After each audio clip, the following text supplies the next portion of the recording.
Hello friends, welcome back to my channel the learning point and I am पूजा।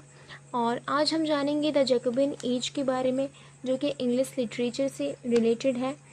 सो आज हम Jacobian as के बारे में विस्तार से जानेंगे कि जैकोबियन एज क्या था और जैकोबियन एज कब स्टार्ट हुआ।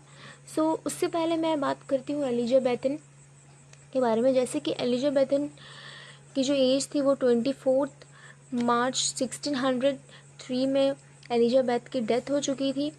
अब इंग्लैंड के पास एलिजाबेथ के बाद कौन राजा बनेगा, ये बहुत ही बड़ा सवाल था। ना ही एलिजाबेथ ने कभी शादी की थी, इस वजह से एलिजाबेथ की कोई भी औलाद नहीं थी, जो कि पीढ़ी दर पीढ़ी, जैसे कि वहाँ पर एक रूल था, पीढ़ी दर पीढ़ी डायरेक्टली किंग बन जाता था, क्वीन बन जाते थे। जैसे कि एलिजाबेथ ने कभी शादी नहीं की थी, सो दैट्स वाई वहाँ पर पीढ़ी दर पीढ़ी डायरेक्टली कोई किंग नहीं बन सकता था।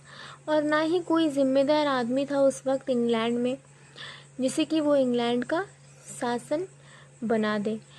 इस बार जो पार्लियामेंट का सवाल था कि किसको राजा बना दिया जाए, तब रॉबर्ट सेसिल नाम का वहाँ एक गुप्तचर था, यानी कि एलिजाबेथ की एज, ये एक गुप्तचर था जो कि एलिजाबेथ का बहुत ही खास नौकर हुआ करता था।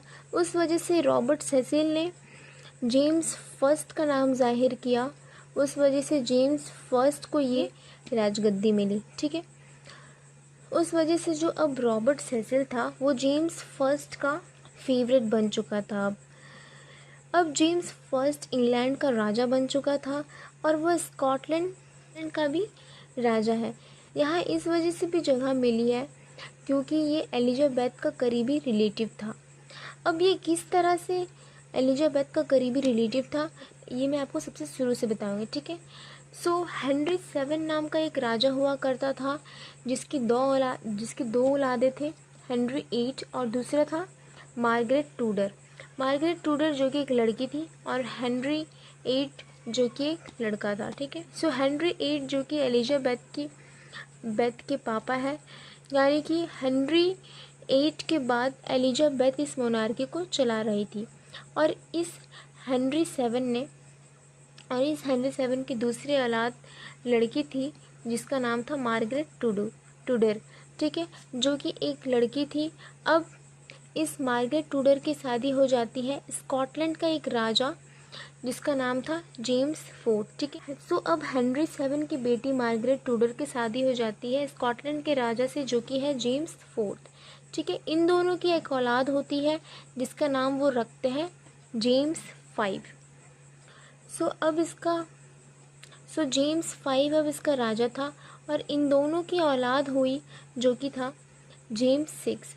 अब ये जो जेम्स 6 है, यही इंग्लैंड का नया राजा है, जिसे कि हम जेम्स फर्स्ट के नाम से यहाँ जानते हैं।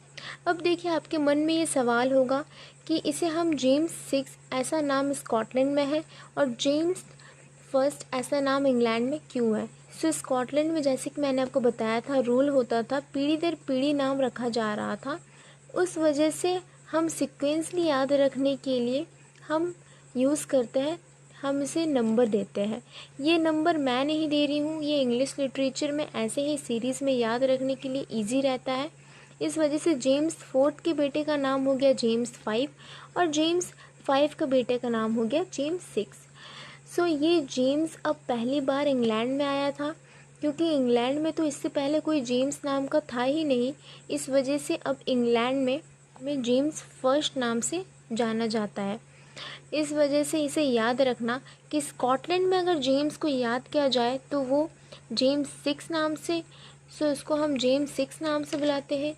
और अगर इंग्लैंड में अब जबकि वो पहली बार आया है जेम्स नाम से, उसे इंग्लैंड में हम जेम्स फर्स्ट नाम से जानते हैं। अब अगला सवाल आता है कि इसे हम जैकोबियन एज क्यों कहते हैं, देखिए, जैकोबियन इस वजह से कहा जाता है क्योंकि जेम्स को लैटिन वर्ड में कहते हैं जैकोबियस। दैट्स वाई अब जब से जेम्स फर्स्ट के हाथ में इंग्लैंड की सारी मोनार्की आ चुकी थी, तब से इंग्लैंड की प्रजा थोड़ी नाराज़ हो चुकी थी, क्योंकि ये एक फॉरेनर है, बाहरी देश से आया हुआ एक शासक है जो कि हमारे इंग्लैंड पर राज कर रहा था। उस वजह से वहाँ की प्रजा नाराज़ थी और आखिरी तक जितना प्यार एलिजाबेथन क्वीन को मिला उतना जेम्स फर्स्ट को नहीं दिया गया। ठीक है, क्योंकि एलिजाबेथ तो यहाँ की मोनार्कस थी और ये जेम्स फर्स्ट बाहरी देश से आया था।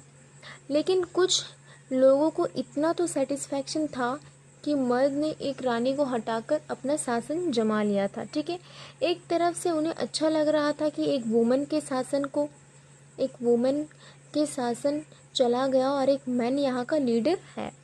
धीरे धीरे अब उन लोगों को पता चलने लगा कि ये जेम्स फर्स्ट एक अच्छा शासक है। ये ना ही तो इंग्लैंड का शासक था बल्कि इसके हाथों में स्कॉटलैंड भी पूरी तरह से था, क्योंकि उसने अपनी आसपास के सभी देशों के साथ अच्छी खासी दोस्ती बना के रखी थी। जैसे कि इंग्लैंड की स्पेन से इससे पहले नहीं बनती थी, लेकिन अब जब से जेम्स आया था उसने स्पेन से दोस्ती बनाने की कोशिश की, लेकिन आखिरी दम तक जेम्स फर्स्ट की पार्लियामेंट से कभी नहीं बनी, क्योंकि इंग्लैंड की जो पार्लियामेंट थी वो बहुत ही स्ट्रॉन्ग थी, क्योंकि उन्हें भी इंग्लैंड का राजा की तरह कुछ हक था। रूल्स बनाने का एक्ट है उनके पास था।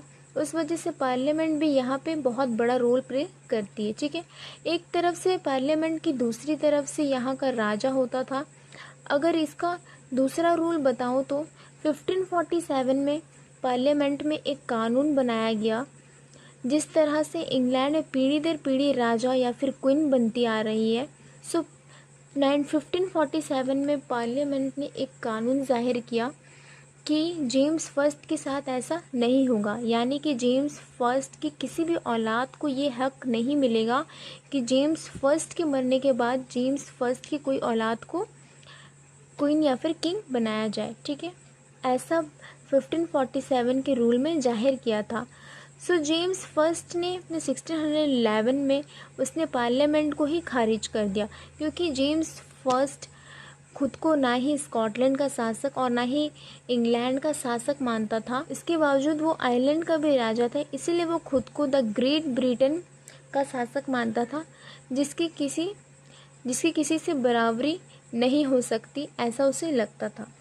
सो फ्रेंड्स, ये थी जैकोबियन एज की पूरी स्टोरी, जो कि मैंने आपको विस्तार में बताया कि कैसे जैकोबियन एज स्टार्ट हुआ, कैसे जेम्स फर्स्ट को इंग्लैंड में राजा बनाया गया और कैसे वो स्कॉटलैंड का भी राजा था और साथ ही साथ वो आयरलैंड का भी राजा था। सो ये था जैकोबियन एज की आधी स्टोरी। अब नेक्स्ट पार्ट में हम देखेंगे जैकोबियन एज के क्या क्या ड्रामाज हैं और क्या क्या उनकी पोइट्रीज़ हैं, राइटर्स हैं कितने सारे। सो हम ये सब नेक्स्ट वीडियो पे देखेंगे। सो फ्रेंड्स, आज के लिए इतना ही। वीडियो यूजफुल लगा so please like the video, share it and subscribe the channel and press the bell icon to get every notifications. Thanks for watching.